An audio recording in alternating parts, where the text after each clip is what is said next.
കേരളത്തിൽ അത്ഭുതങ്ങളെന്തെങ്കിലും? തിരുവനന്തപുരം മുൻ മേയർ ആര്യ രാജേന്ദ്രനുമായി വഴിയിൽ ഏറ്റുമുട്ടിയ മുൻ KSRTC ഡ്രൈവർ യദുവിന് നിയമസഭയിൽ ദിവസ വേതനാടിസ്ഥാനത്തിൽ നിയമനമായി. ഒരുത്തിന്റെ ഔദാര്യമില്ലാതെയാണ് സ്വയം ഈ നിലയിലെത്തിയത്. ആരും എന്നെ തോൽപ്പിക്കാൻ ഞാൻ സമ്മതിക്കില്ല. എന്റെ തോൽവി ആഘോഷിക്കാൻ ഞാൻ മാപ്പിളയും പെണ്ടാട്ടിയും കൂടെ KSRTC ഡ്രൈവർ യദുവിൻ്റെ നെഞ്ചത്തോട്ട് അങ്ങ് കയറിക്കൊടുത്തു.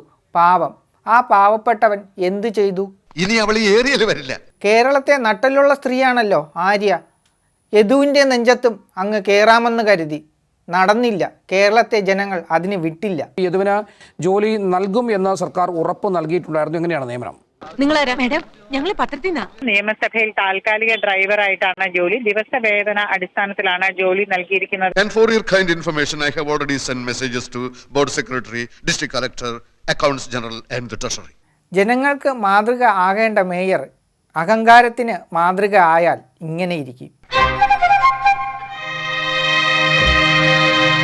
അയ്യപ്പ ശാപം ഫലിച്ചു തുടങ്ങിയെന്നാ കേൾക്കുന്നത്. മരണവാർത്തകൾ. ശബരിമല സ്വർണ്ണക്കൊള്ള കേസിലെ പ്രതിയായ ദേവസ്വം ബോർഡ് ഉദ്യോഗസ്ഥൻ മുരാരി ബാബു അന്തരിച്ചു. രോഗബാധിതനായി കൊച്ചിയിലെ സ്വകാര്യ ആശുപത്രിയിൽ ചികിത്സയിലായിരുന്നു. അടുത്തതായി ഇനി ആരൊക്കെയാണോ എന്തോ ദൈവത്തിനറിയാം, അല്ല അയ്യപ്പനറിയാം. എന്തുപറ്റി? UDF മന്ത്രിസഭയിലെ പാവപ്പെട്ട മന്ത്രിയാണ് ബിന്ദു കൃഷ്ണ. ഇന്ന് KSRTC ബസ്സിലിരിക്കവേ ഒരു മഹിള തലയിൽ കൂടെ കാക്കയെ പോലെ ക്ലാച്ചി. പായസമേ. പ്രിയദർശിനി പദ്ധതിയുടെ ഉദ്ഘാടന ചടങ്ങിനിടെ മന്ത്രി ബിന്ദു കൃഷ്ണയുടെ തലയിൽ ചൂട് പായസം വീണു.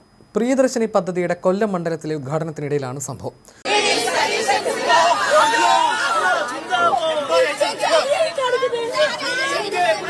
ഇത് വല്ലോം പത്തനംതിട്ടയുടെ മഹാറാണിയുടെ തലയിലാണെങ്കിൽ തീർന്നേനെ.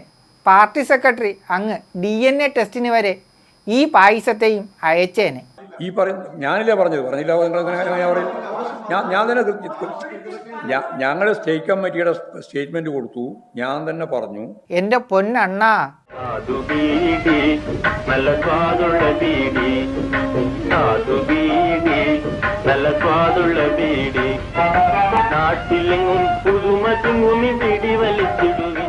ഇക്കഴിഞ്ഞ നിയമസഭ ഇലക്ഷനിൽ സാധു ബീഡിയിൽ കുറച്ച് മഞ്ഞളും കൂടെ തേച്ച് അങ്ങ് വലിക്കാമെന്ന് കരുതി.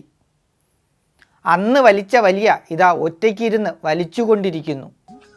അല്ല, അതിനെപ്പറ്റി വിശദമായിട്ട് നിങ്ങളുടെ മുമ്പിൽ പാർട്ടി സെക്രട്ടറി തന്നെ പറഞ്ഞു കഴിഞ്ഞല്ലേ, ഞാൻ വീണ്ടും അത് ആവർത്തിക്കേണ്ട കാര്യമില്ലല്ലോ. നിയമസഭയിൽ പോയാൽ വലിയോട് വലി.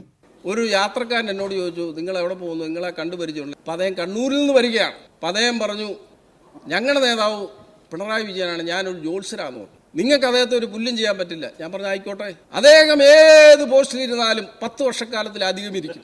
പിണറായിയുടെ മുനയ്ക്ക് മൂർച്ചയുണ്ടെന്ന് MV ഗോവിന്ദൻ.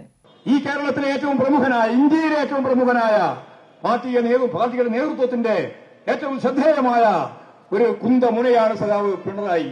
ഗോവിന്ദ തള്ളുമ്പോൾ ഒന്ന് മയത്തിനൊക്കെ തള്ളണേ എൻ്റെ പൊന്നണ്ണാ.